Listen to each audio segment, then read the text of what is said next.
Good morning everyone and welcome to another Daily Dose.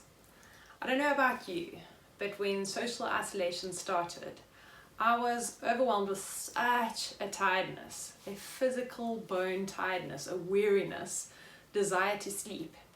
And I read an article which I found really interesting, and it said that in the face of grave danger, the natural response of a body is fight or flight, but when that's not an option, the next best survival technique is to play dead, and so our bodies want to sleep as a means of playing dead.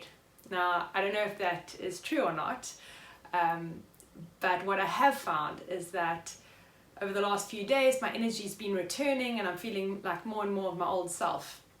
And I want to say that last time I did a Daily Dose, I spoke about this thing of making time to spend with God, actively pursuing a relationship with God, and that's certainly where our strength comes from. So if you are lacking in energy, that's where you're going to get it. But when we're in the place of that bone weariness, that shock, that trauma, we're not really in a place to reach out to others. And so we need to be reaching up to God and finding our strength in God so that we're actually able to reach out to others. And hopefully most of us have begun to adjust, and we are feeling like more of our old selves, and we are feeling like we have capacity to reach out to other people. It's really important that we're doing that in this season. A few weeks ago, and it feels like a lifetime ago, but it was only a few weeks ago, I preached on a Sunday about this concept of godly friendship. And I preached about other things that day, but the concept of godly friendship really resonated for people. And it seemed that people had such a desire to have godly friends, and they had such a conviction to be godly friends. And I just want to encourage us this morning, it's probably never been more important to be a godly friend than it is now. People are lonely, they are scared, they are feeling hopeless, they are feeling isolated.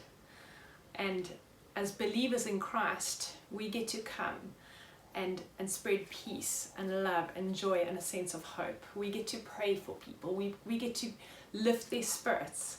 And so something that I do on a regular basis that I'd really like to recommend to you as a practice to take up in this time and beyond this time would be to ask God to lay people on your heart. Now, if you've not heard the Christianese term laying people on your heart, it probably sounds quite painful, and it can be. But what I mean is simply that God would call people to mind. God would make you think of people, and that when people randomly pop into your head, you would see that as God putting them on your heart so that you would reach out to them. Reaching out to them might be praying for them, it might be sending them a message, it might be calling them. It's checking in, it's showing love, it's spreading faith, and it's offering to pray. And so I want to encourage us to take the opportunity we have now to be godly friends and to share the love of Jesus with the people around us.